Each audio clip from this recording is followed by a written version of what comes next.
दोस्तों, live TV पर गलती की कोई गुंजाइश नहीं रहती, क्योंकि आप यहाँ रीटेक नहीं ले सकते। यानी कि ऑफलाइन शूटिंग के समय तो हम किसी भी गड़बड़ी को दोबारा शूट करके सही कर सकते हैं, लेकिन लाइव के दौरान छोटी सी भी गलती आपके सालों साल के किए पर पानी फेर के आगे आने वाले सालों तक शर्मिंदा कर सकती है।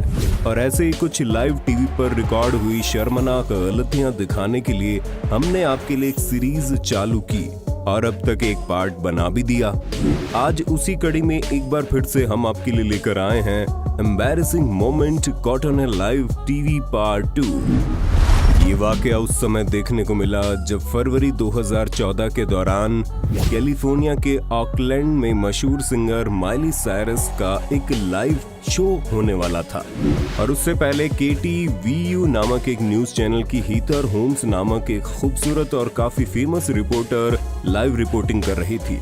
सब सही चल रहा था, लेकिन तभी लाइव चल रहे ब्रॉडकास्ट के दौरान रिपोर्टर हीथर के नाक से भारी मात्रा में पानी टपकना शुरू हो गया।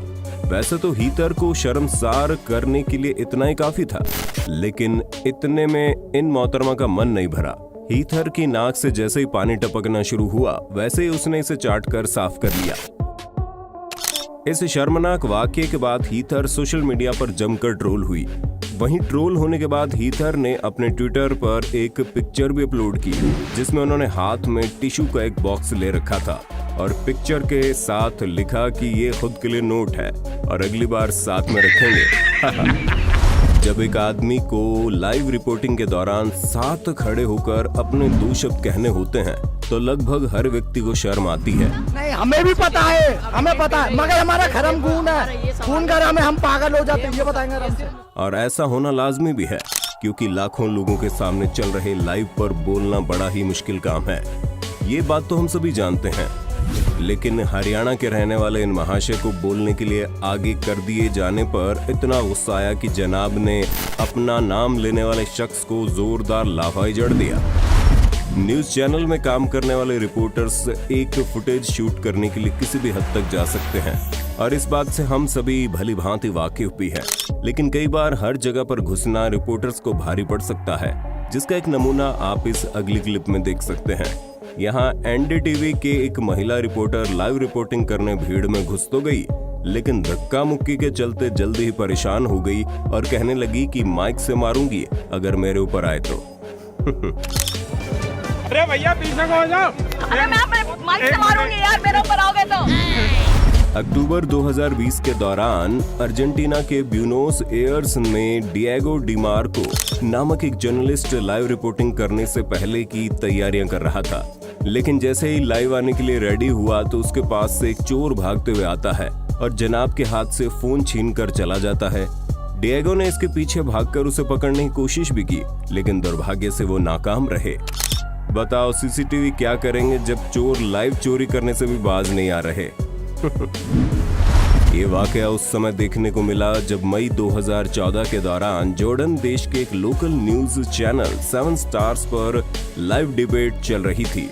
डिबेट कुछ देर तो शांति से चलाई गई, लेकिन थोड़ी देर बाद दो जर्नलिस्ट के बीच बात इतनी ज्यादा बढ़ गई कि वे हाथापाई पर उतर आए। काफी ताबड़तोड़ करने के बाद अंत में दोनों महाशय को छुड़ाने के लिए चैनल के कुछ अन्य कर्मचारी बीच में आए और उन्हें शांत किया। मार्च 2018 के दौरान अमेरिकन आइडल के ऑडिशन के दौरान ये वाकया देखने को मिला। हुआ यूं कि मिशेल सुसेट नामक एक कंटेस्टेंट ने डांस करते समय अपने सामने जजेस में बैठी मशहूर अमेरिकन सिंगर कैटी पेरी को भी अपने साथ डांस करने के लिए कहा। कैटी ने लड़की का निमंत्रण स्वीकार कर लिया और खड़े होकर लड़की के साथ डांस करने फ्लोर पर आ गई। लेकिन कुछ सेकंड्स तक डांस करने के बाद कैटी अपनी हाई हील्स के चलते बैलेंस खो देती है और धराशायी हो जाती है। ये घटना देखकर हर किसी ने कैटी को ये कहते हुए ट्रोल करना शुरू कर दिया कि मोहतरमा खुद तो सही से डांस कर नहीं पाई, प्रोफेशनल डांसर्स को जज क्या खाक करेंगी। ये वाकया उस समय देखने को मिला जब जनवरी 2020 के दौरान दुनिया भर में मशहूर पादरी और कैथोलिक चर्च के हेड पॉप फ्रांसिस नए साल के अवसर पर महिला सुरक्षा और महिलाओं के द्वारा सहन किए जाने वाले अत्याचारों पर स्पीच देकर बाहर आए थे। बाहर आने पर वे सभी बच्चों और कई बड़ों से हाथ मिलाकर उन्हें आशीर्वाद देते हुए आगे बढ़ रहे थे। कुछ दूर जाने के बाद लाइन में खड़ी एक महिला की बारी आई, लेकिन महिला तक पहुंचने से पहले ही पॉप वहां से वापस घूमने लगे। अब महिला पॉप का काफी समय से इंतजार कर रही थी और बिना आशीर्वाद लिए जाना भी नहीं चाहती थी। ऐसे में उसने अपनी आवाज न सुनने पर पॉप का हाथ पकड़कर उन्हें अपनी ओर खींच लिया। अब ये बात पॉप को हजम नहीं हुई और उन्होंने महिला को हाथ पर चांटा मारते हुए अपना हाथ छुड़ाया और निकल लिए। महिला सुरक्षा पर बात करने के तुरंत बाद महिला को थप्पड़ मारते हुए पॉप का ये वीडियो जमकर वायरल हुआ। वीडियो वायरल होने के बाद पॉप फ्रांसिस की खूब आलोचना भी हुई, जिसके चलते उन्होंने कुछ ही समय बाद ये कहते हुए माफी मांग ली, उन्होंने तो देखा ही नहीं था कि उनका हाथ पकड़ने वाली महिला ही थी या कोई और। जुलाई 2019 के दौरान रूस के president Vladimir Putin Ural federal university में दौरे पर गए, जहां यूनिवर्सिटी के कुछ स्टूडेंट्स को पुतिन के साथ फोटो क्लिक करवानी थी। लेकिन फोटो क्लिक करवाते समय ग्रुप का सबसे लंबा लड़का पुतिन के आगे आकर खड़ा हो जाता है, जिसके चलते पुतिन आधे से ज्यादा दिखने बंद हो जाते हैं। कुछ देर तो पुतिन ने भी लड़के के पीछे से मुंह निकालकर फोटो में दिखने की कोशिश की, लेकिन जल्द ही यहाँ मौजूद एक समझदार व्यक्ति ने प्रेसिडेंट पुतिन का दुख समझा और लड़के को किनारे करके यहाँ एक छोटी लड़की को खड़ा कर दिया। ये वाकया उस समय देखने को मिला जब अक्टूबर 2014 के दौरान लेबनान में समुद्र किनारे एक व्यक्ति का लाइव इंटरव्यू लिया जा रहा था। लेकिन इंटरव्यू के दौरान बैकग्राउंड में एक ऐसा सीन दिखाई पड़ा जिसने हर किसी का ध्यान इंटरव्यू से हटाकर अपनी ओर आकर्षित कर लिया। हुआ यूं कि जब लाइव रिपोर्टिंग चल रही थी तो पीछे एक व्यक्ति ने इस वाकये को अपने फोन में क्लिक करने का मन बनाया, लेकिन इस दौरान वो इतना ज्यादा मस्त हो गया कि आगे समुद्र है ये भी भूल गया और छपाक से समुद्र में जा गिरा। लेकिन इंटरव्यू चलता ही रहा। ठीक इसी तरह का एक और वाकया उस समय देखने को मिला जब सितंबर 2012 के दौरान फिनलैंड मूल के मून टीवी नामक एक न्यूज चैनल का रिपोर्टर एक जिम ट्रेनर का इंटरव्यू ले रहा था।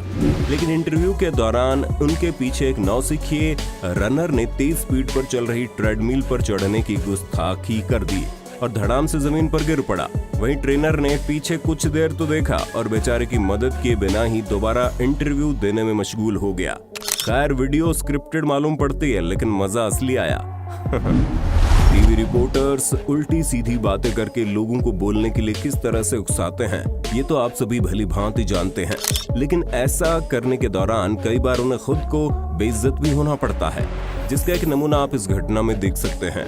मुंबई में स्थित कंगना का मकान बीएमसी के आदेश पर तोड़ा जा रहा था और कई सारे रिपोर्टर्स भी मौके पर मौजूद थे। तभी आज तक की एक महिला रिपोर्टर मकान तोड़ रहे बुलडोजर ड्राइवर के पास उससे कुछ बातें उगलवाने के लिए पहुंची, लेकिन ड्राइवर महाशय मोहतरमा के हाथ नहीं आने वाले थे। जनाब ने अपना नाम पूछे जाने पर रिपोर्टर को किस तरह से जवाब दिया, एक बार आप खुद देखिए। आइए बात करें नवजोत जो बुलडोजर चलाए हैं और बुलडोजर से तोड़े हैं, उनसे बात करते हैं। हम लोग उसी बुलडोजर पे हैं। और ड्राइवर साहब आपका क्या नाम है? क्या करोगे मेरा नाम जान के?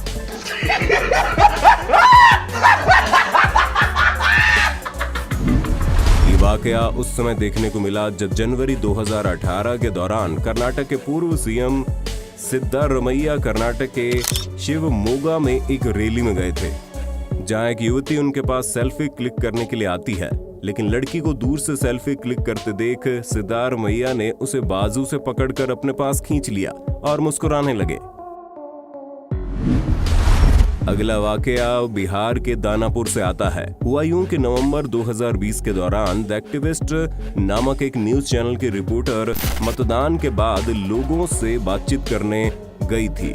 इस दौरान उन्होंने एक युवक से दहेज बंद को लेकर सवाल किया और पूछा क्या आप दहेज लेंगे, जिस पर इन महाशय ने क्या जवाब दिया, एक बार आप खुद सुनिए। बिना दहेज का शादी नहीं करता है। लेकिन सरकार तो बस रूल्स बनाएगी ना, यूथ हो दहेज लोगे, दहेज लेकर शादी करोगे या फिर? मैम हम तो फ्री में करेंगे, करिएगा आप? करिएगा आप। अब एक बार इन शराबी महाराज से भी मिल लो, जो इंटरव्यू के दौरान माइक पर कुछ इस तरह बातें करने लगे मानो फोन पर बात कर रहे हो। सुनिए एक बार आप भी। सरकार से आपकी क्या क्या समस्या है? हाँ सर, हेलो, अरे सरकार से आपकी क्या क्या समस्या है, बोलिए। यहाँ कैमरा चल- अगला आदमी बोलेगा तब ना हम बोलेंगे। Too many thoughts in my mind, I can't sleep at night, so I just keep writing. I don't need no help, I don't need opinions, so don't waste my time then. आशा करते हैं video का part 2 आपको पसंद आया होगा। Series को जारी रखने के लिए कमेंट बॉक्स में पार्ट 3 लिखना ना भूलें। धन्यवाद।